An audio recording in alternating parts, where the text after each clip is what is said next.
Hey Jess, how's it going? Good. So, question of the day. All You right. have this sack of questions. I sure do. Fire away. God, I'm feeling it. Okay. There was a lot of them this week, so I'm gonna have to go through and take a wild pick. Are you Yeah. ready for Yeah, this? well You pick. Okay, well pick. okay? Get ready. I'm gonna get something really tangly now you've said that. Well pick. Give me something not too tangly. Okay, not too tan. Okay. All right. This week's question for you is: we're a remote first company. How do you build culture when no one's physically together most of the time? Which I think is something that a lot of companies are going through these days. So, Okay, not tangly, but big. That's a big question. Okay, so I will try and organize my thoughts on this one in some kind of coherent answer for you. First thing I will say though is ultimately leading people and creating culture, I don't think is totally different when you are a remote organization. The biggest fundamental difference is you have to be more intentional about what you do, right? So if you think about being around each other in an organization, there's a load of things that you pick up because you're in the same space and you bump into people and you have corridor conversations and you create kind of those adjunct relationships because you sit next to someone in the cafeteria. Like all those things happen by happenstance when we're in the same space. You can still make those things happen, but there's not the trigger of the space anymore. So this is to be something else that is the trigger. Right. And I actually mm, read a really interesting chunk of nugget of research about networking, which was that actually your weakest. Now, I'm terrible at remembering who writes all of these things. At some point, I'm going to have to put all that in the show notes because I literally never. I remember stuff and not who wrote it. But one of the things they were talking about was that actually your weaker relationships are better for networking because the networks are usually broader and those people connect with you on different things for different reasons. So they're reaching out for a different purpose. right. And so we lose some of that when we're not just bumping into one another in the same space, right? But if you think about what culture inherently is, it is a set of train tracks, it is a set of guidelines about what's okay and not okay in an organization. It's just that when we're together, I see it more in action. I see people behave. I see my senior leadership team do things. And so it can be less tangible when we're kind of around each other all the time. So realistically, when you're thinking about remote, you're doing the same things, but you've lost the trigger. So we need to create the triggers. We need to be more intentional about it, and we need to be kind of clear about what it is we want from people. And I think in one of the earlier episodes, Tom talked about the importance of leadership presence. Right. Right. He was talking about how to engage the team at Wedgwood Mhm. around. Oh, this is the episode. So I'm going to have to say Oh, yeah, it is the it episode. is the Yeah, you're right. episode. Good catch. Yes. Okay. So Tom has just talked about the fact that he thinks leadership presence is important, and it certainly is. If you think about that whole conversation was about leaders are role models. We kind of set the tone on what good looks like for a lot of people. You can encode so much, and I'll talk about that in a second. But then the rest of the time, I'm watching to see what's acceptable and what's not acceptable.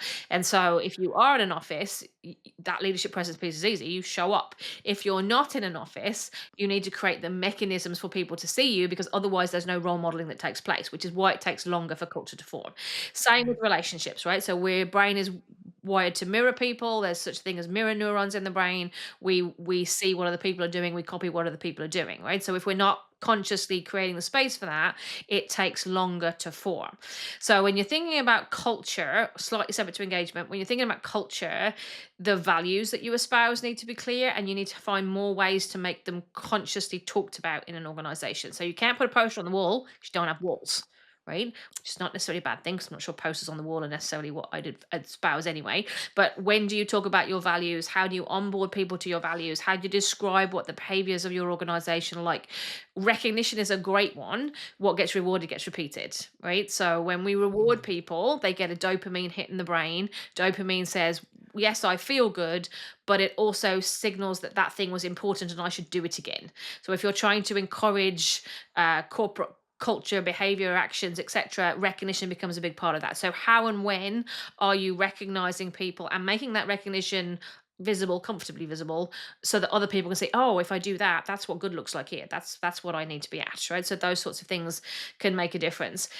And then, how do you create virtual town halls, virtual group meetings? You know, the kind of combine Slack channels, team channels where there's more conversation and chatter as people, because that's also part of culture. How are you creating and fostering relationships between people that otherwise wouldn't necessarily have them? So in my organization, we are fully remote. On Fridays, we have coffee happy hour. So at 3 o'clock Newfoundland time, which is a bit earlier for everybody else across the country, if you're free that hour and you've got nothing in your calendar, we all just hop on with a cup of tea, cup of coffee, no alcohol because we are in HR, and just chat. And it's not like nothing, there's no task required, there's no agenda, it's not a meeting.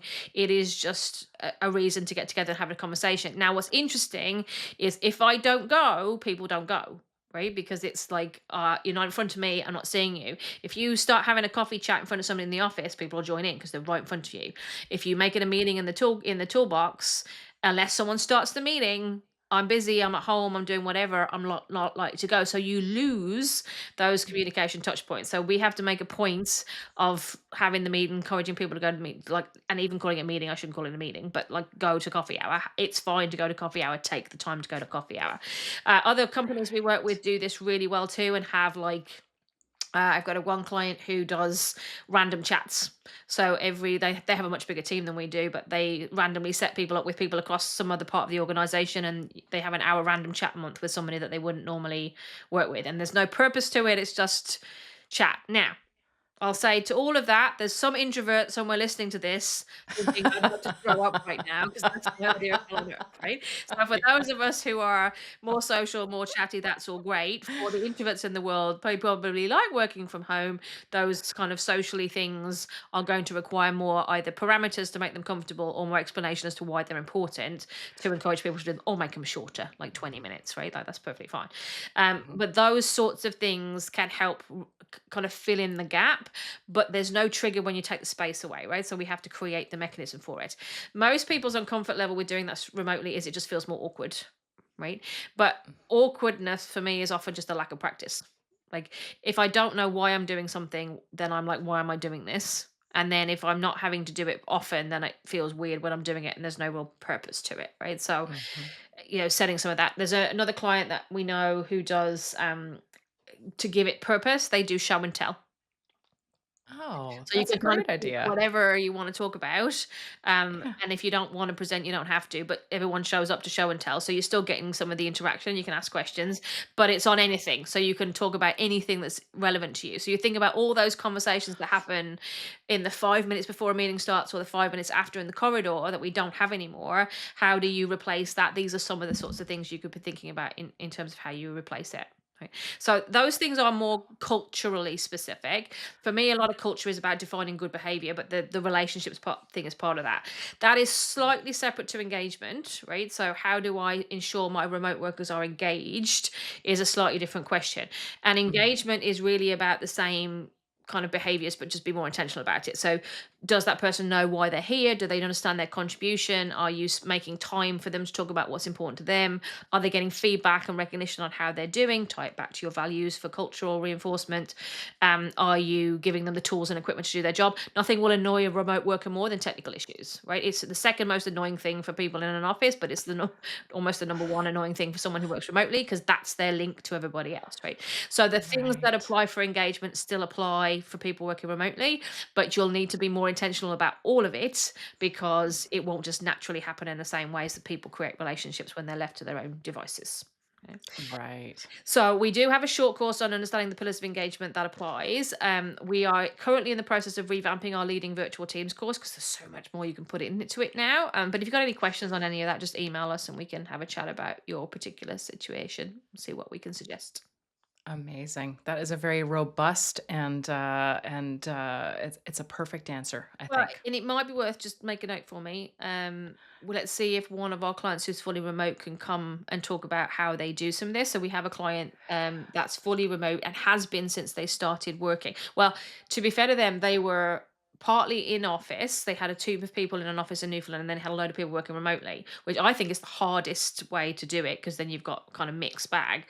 But they've been really good since day one about setting everything up to work for a remote audience, how they do engagement in meetings for a remote group, and now they're all fully Mhm. remote. They got rid of the office in Newfoundland, and they do like twice a year. They do like an in real life meetup and that kind of stuff. So they have some great nuggets to share on this topic.